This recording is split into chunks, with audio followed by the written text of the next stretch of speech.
How you folks doing? It's Topsnap podcast. This is the book and magazine edition of my reads. So this is called the reread. It's going to be called Topsnap reread. These are either articles and or stories that are written by other people, not me. And this series is going to be out of Road and Track and Car and Driver. June 19th, 2018. This is a celebration of the graduates out there. Most notably, my two nephews who are graduating 8th grade today. Axton and Jaden. Love you guys both.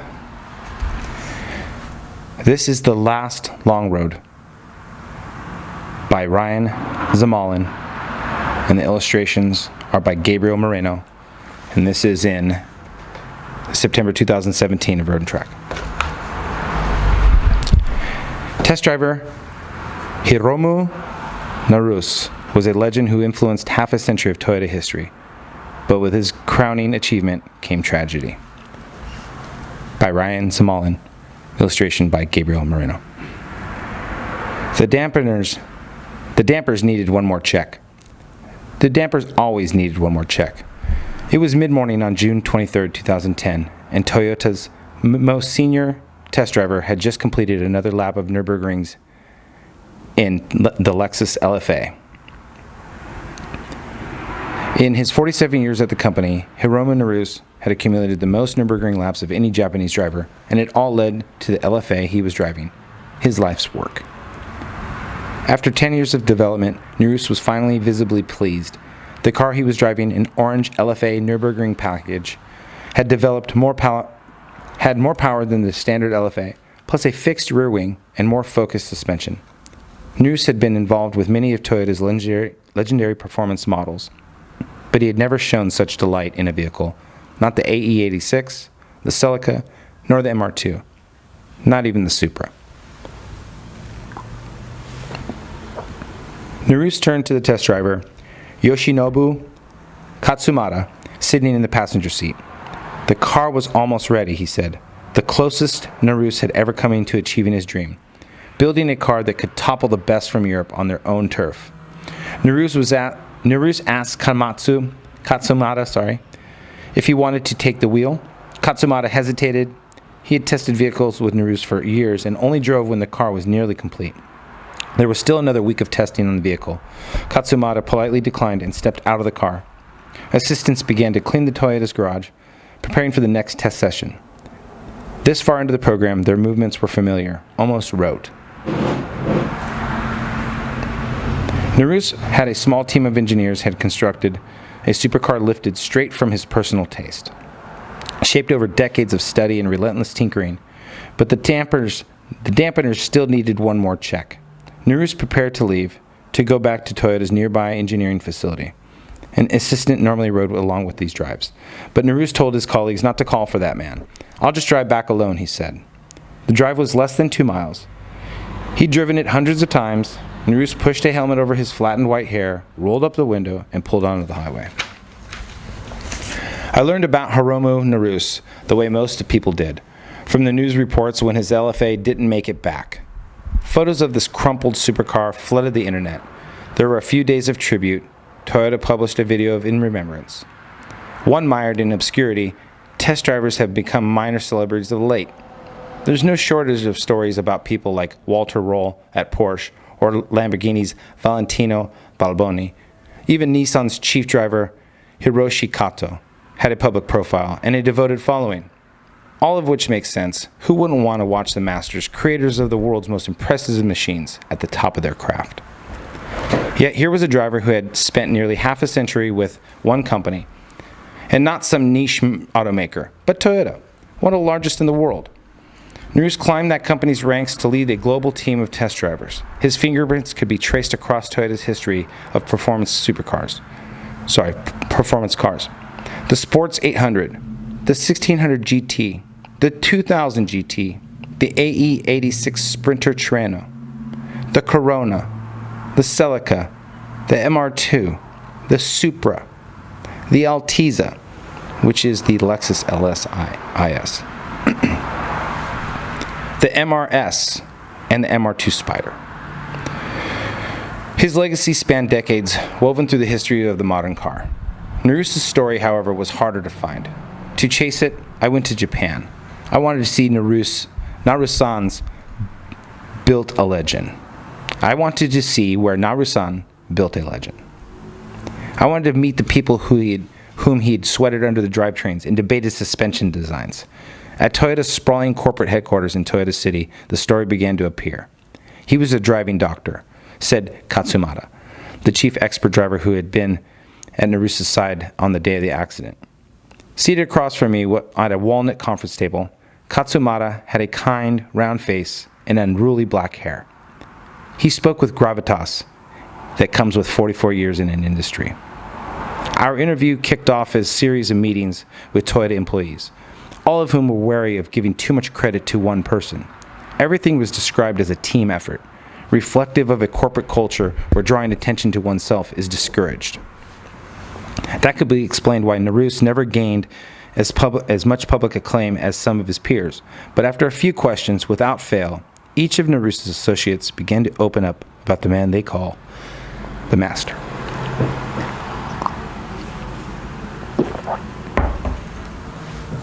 Quote, the way Naruse drives was completely different, Katsumata said. You can see he's talking with all four tires. He's having a dialogue. He would truly understand the characteristics of the tires. In a department of car nuts, Naruse stood out. Mr. Naruse was always saying that we could stay under the vehicle forever, said Toshiyuki Sakaya. At age 25, Sakaya was pulled into Naruse's orbit during development of the Celsior, sold in America as the Lexus LS. We should think of only the vehicle, Naruse told the crew, for 1 month long, and never think about anything else. During dinner, we talk about the vehicle only. The philosophy dated back to Naruse's early days at Toyota. He came aboard in 1963 as a temporary mechanic, smack in the golden age of Japanese motorsport. Naruse was assigned to Toyota's engineering department, number 7, the dedicated motorsports group that had developed the 2000 GT in the mid-1960s, in near secrecy. It was close to a skunk works as Toyota has ever had. And a few years later came the Toyota 7 race car, akin to a Can-Am car, and one of the company's early experiments with racing prototypes. Naruse tested it around the short courses, a stone throws away from the conference room where I conducted the interviews. Department bosses back then would bark orders from behind their desks with little explanation, leaving the engineers to figure out solutions themselves. Perhaps as a result, Naruse developed a habit of constant tinkering that followed him throughout his career. He barely left the work site. This idea, known as Genki Genbutsu, is one of the Toyota's famed 12 business principles. It means loosely, go and see for yourself. He was always touching the vehicle, said development leader Hiroki Koba. That led to an innate understanding of a vehicle behavior and dynamics that became second nature. Naruse said on the shop floor, if you attach reinforcement material here, then the movement of the vehicle will dramatically change and you can grasp how the car will move. Department number 7 was shut down in 1973 and its members dispersed across the company. Naruse was assigned to vehicle development where his legacy would take root.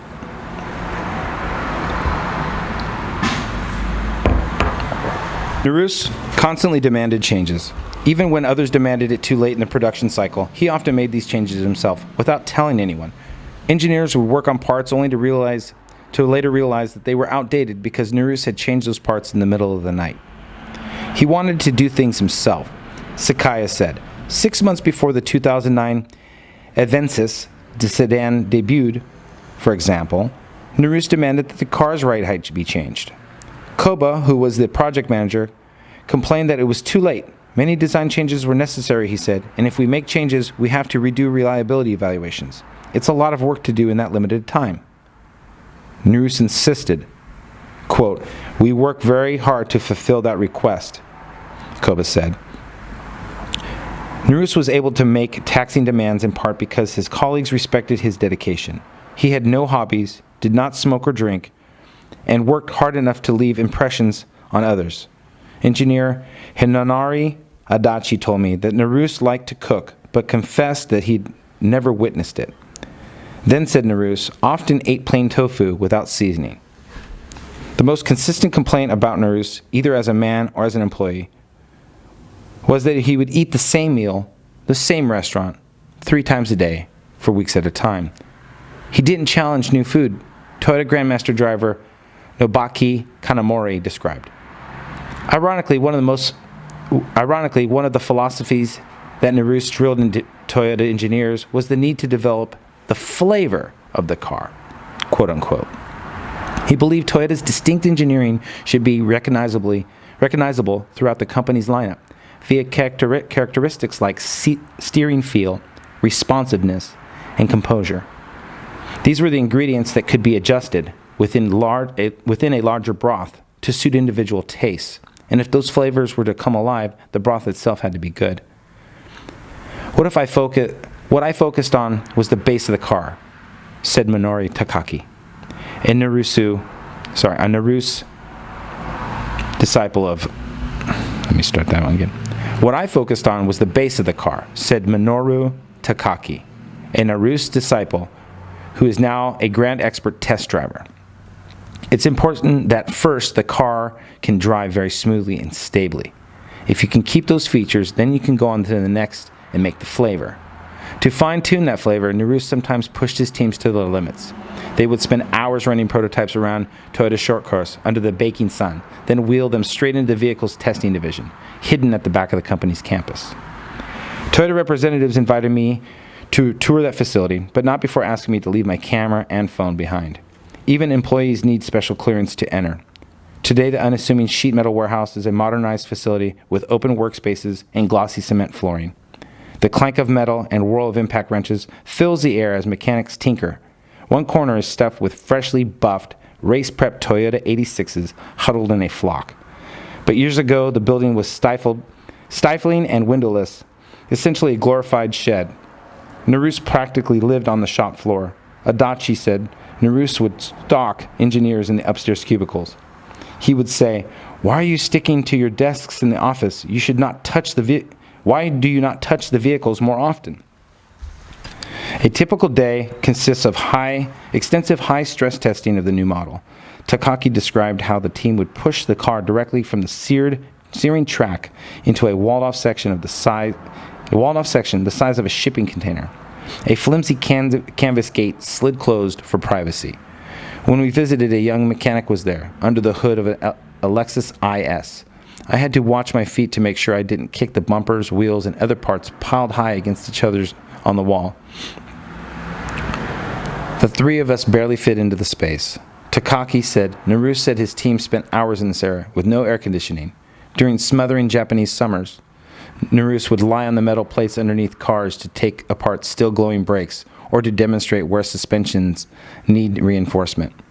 The rest of the team, sweating in jumpsuits, longing to be released, looked on and took notes. Takaki had a secret signal to get coworkers to call him away so he could take a bathroom break. We were all so hot, Takaki remembered, but Naruse never displayed discomfort. I think he was having fun. There was one secret to Naruse's driving skill. He simply thought about nothing else. The road shaped us, he said. The road shapes us, Toyota President Ikoya Toyota said to a room of employees in 2012, echoing words he'd heard Naruse use for years. We make the cars based on what we learn from the roads. After a long day at work, Naruse would go back home often to say hello to his wife and then go back out. He often headed to the misty roads of the nearby Makawa Mountains. He was mainstay at Toyota Test Track across the country, but more attractive were short detours to the Kone Mountains in central Japan, or the Izo Mountains on the country's north end. You have to understand how to drive safely and have skill to evaluate a car in various conditions, Takaki said. Naruse would point out, well, You see the forest in this certain shape. Therefore, we can assume the roads will be in this kind of shape. That's why we have to control the steering wheel in this way. The Nürburgring Nordschleife is both the world's greatest winding road, and unlike any stretch of pavement on Earth, with 73 turns and nearly 1,000 feet of elevation change over 12.9 miles, it remains a stalwart of manufacturing vehicles development programs. From the moment he first visited the iconic German circuit, Naruse worked to persuade Toyota to move development of all sports cars to what Jackie Stewart had famously dubbed the Green Hell. He felt that if a car is not able to be competitive with those cars developed in Germany, it wouldn't be a qualified car, said Yurika Motoyoshi, a Toyota spokeswoman and Naruse biographer. With the third-generation Supra in the late 1980s, Naruse finally succeeded in convincing the company to ship prototypes to the ring for testing. After the car's success in the market, he assembled a squad of top test drivers nicknamed the Naruse team that would travel to Nürburgring for skill development. The team had its own rules. One established early on said that one Nürburgring test lap had to be completed for every rated horsepower of a new model. For a car like the Supra, it meant more than 300 laps at roughly 10 minutes each. The target is to be able to drive safely, said Takaki, an original N team member. If we were able to drive safely, our mind would not be occupied with just driving the car. With this relaxed drive in mind, we would be able to think about the whole car. Executives took notice in 2000 when company hire Akio Toyoda returned from his stint in the United States, preparing to assume the presidency. His father, former President Shoichiro Toyoda, suggested to meet with Naruse. At the time, Toyota was deep in the throes of the Prius revolution. Much of the company's engineering and culture were focused on a model that would legitimately change how the world viewed green cars. Toyota had not produced a competitive sports car since the Supra, and Naruse privately bristled at this drought. He also disliked the new hobby that Akio had picked up in America, golf. In this time, the future president had barely touched a steering wheel. If it wasn't clear that Naruse had established himself as a hallowed presence within the company, the fact was cemented by one of the first things he said to Toyota: "I don't want to be preached to about cars by someone who doesn't even know how to drive." In Naruse's world, this was to be interpreted as an invitation to begin driving lessons. Toyota accepted, and the two men became inseparable. Naruse started with the basics, teaching Toyota how to stop. They ran brake drills for weeks. He taught Toyota how to escape from an overturned car and how to retain control on icy pavement. They drove mountain roads and traveled to test courses across Japan. They would go to Hokkaido and take driving training on snow courses. Kanamori said, "I remember Naruse would be very lightly dressed, with a sweater, making instructions to Akio. I was thinking, he's so enthusiastic and so passionate, but wouldn't he catch a cold?" Toyota valued Naruse's ideas about the company's direction. He also believed that learning to drive made him a better leader. Superiors, although reluctant to see their future president inside a roll cage, came to accept that the driving would continue. Whenever he left for trips with Toyota, Naruse's wife would call to him, quote, "Make sure you protect the president," unquote. Toyota renewed his passion for cars. Naruse gained a source of corporate backing and support. He was going to need it. By 2002, Naruse had completed recent evaluations of the Prius, the MRS, and the Altezza. He hadn't worked on a game-changing sports car in more than a decade. Nearing 60, he undoubtedly felt retirement looming, so when the opportunity came to create the LFA, he jumped at it. Naruse was given complete authority of the project, even over chief engineer, the first time anyone could recall that happening. Naruse insisted that the LFA be fully developed at the Nürburgring. He was not a damper engineer, but he chose Japanese supplier KYB to build the dampers and help them engineer every part. He was not a tire engineer, but he called Bridgestone engineers to Toyota's testing facility and showed them exactly where to improve on the tires, so many times that his colleagues lost count. Bridgestone engineers are thinking about 24 hours. Bridgestone engineers are thinking about tires 24 hours a day. But Mr. Naruse, not shy, Komatsu said, But Mr. Naruse is not shy, Komatsu said. Then it turns out he's right. Those who worked with him said Naruse viewed the projects. Bridgestone engineers are thinking about tires 24 hours a day. But Naruse is not shy, Katsumata said. Then it turns out he's right. Those who worked with him said that Naruse viewed the project as his shot at building a dream. He would not fail. What he wanted to do was be on an equivalent level with the European automakers like Porsche, Audi, and BMW, Kanamori said. Slowly, the car came into focus. Along with an excellent engine, a 553 horsepower 4.8-liter V10 designed by Yamaha, the dampers and tires were brilliant flavors. The complete dish was the challenge. With the influence and knowledge of its Formula One team, Toyota built a giant loom to weave carbon fiber into the shape of LFA's A-pillar roofline. With an outside company struggling to supply the carbon fiber reinforced plastic chassis that Naruse wanted, Toyota had to build its own loom for that. This kept the curb weight of the LFA very low without any loss to strength or rigidity. The LFA had its broth. Naruse obsessed over its project. One day I would see him with a very frustrated face, Takaki said. The next day, he would be happy for making certain progress. A few days later, frustrated again. He was aiming for a higher level. One thing the team knew it had right was the engine note. Perhaps the LFA's most universally beloved feature. The V10 emits a concerto from its triple exhaust pipes that wipes the senses clean. He was really persistent on the sound of the engine, Katsumata said. It makes you feel like you want to ride in the car again. Next, Naruse wanted a real test. He approached Toyota about funding a racing division, one staffed by Toyota employees to give them on-site experience with his prized principles, developed flavor.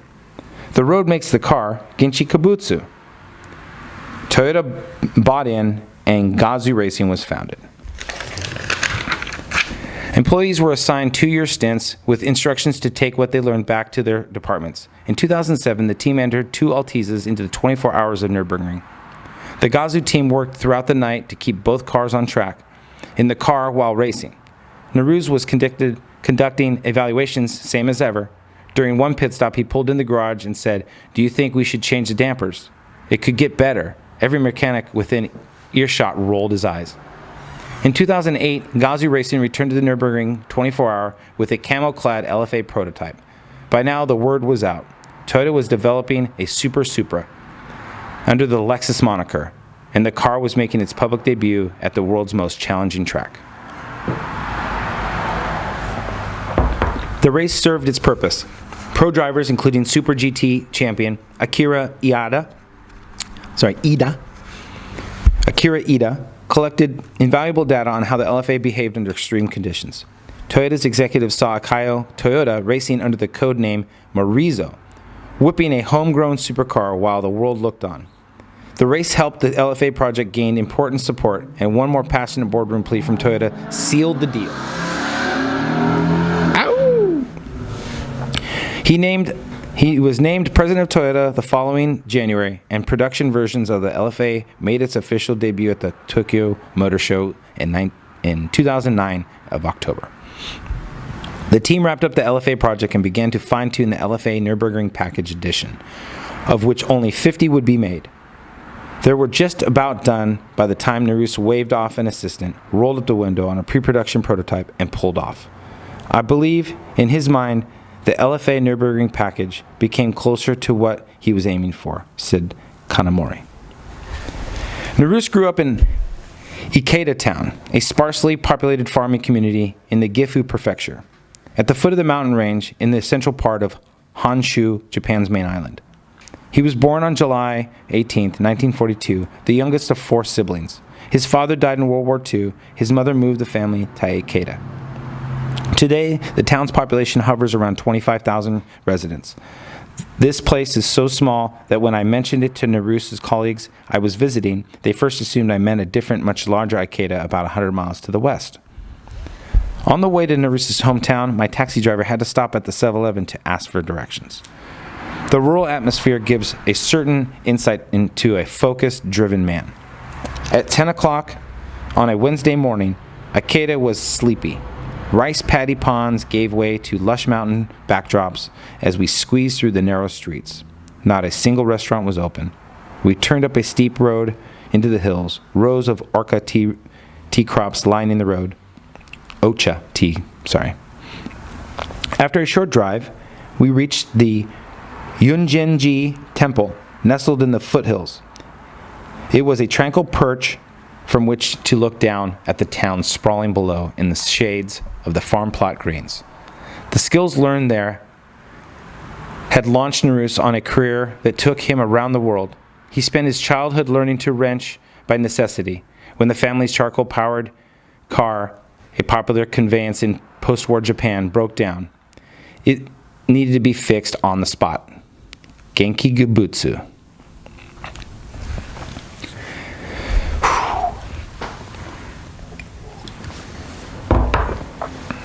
Naruse knew the most challenging roads on the earth intimately. Naruse knew the most challenging roads on earth intimately, and his career gave him a lifetime's worth of understanding, which he poured into building Toyota's ultimate supercar. He knew every inch of the LFA, all of which it makes shocking that he lost control. On June 23, 2010, a long right-handed turn near the Nürburgring, the LFA drifted into the opposite lane at a high speed. It bore down on a maroon BMW 3 Series, and the cars collided head-on. 2 BMW employees in the 3 Series were hurt, but would recover. Toyota employees rushed to the scene, but Naruse was dead by the time they arrived. Today, the site of the accident is adorned with 2 tributes.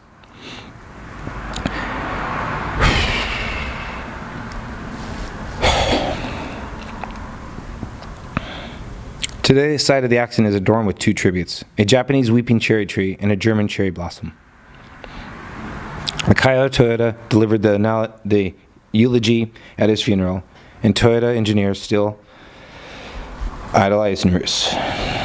He was my ideal grandpa, said Masahiro Matsuhara, an engineer who worked for Naruse for 3 years. After long days at the track, Naruse and Matsubara would exercise in the hotel together. They played ping pong for hours. Naruse always won. I would like to become like him when I'm older, Matsubara said.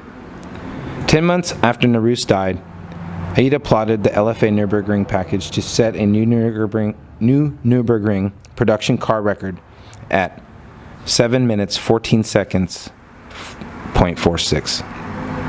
It toppled the previous mark set by Porsche 911 GT2 RS more than 3 seconds.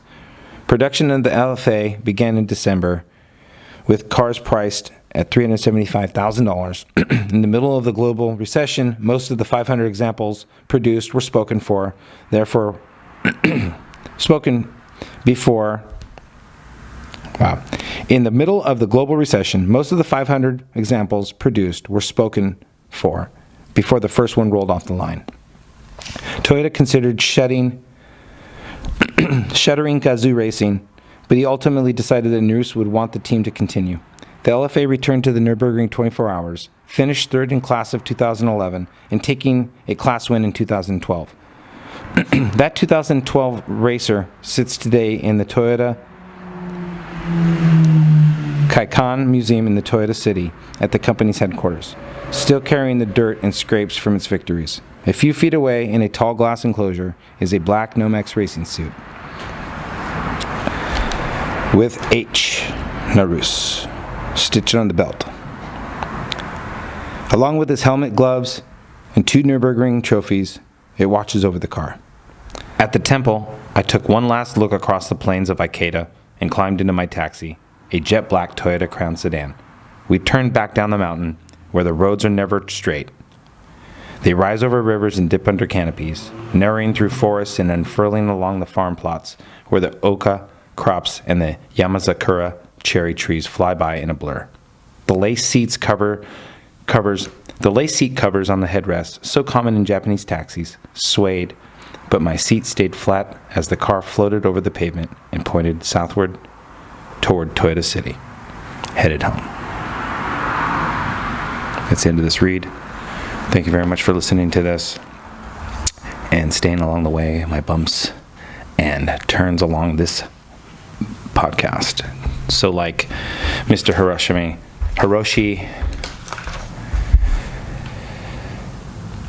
I forgot his name already. Hiroshi Naruse. Have a great day. Bye-bye.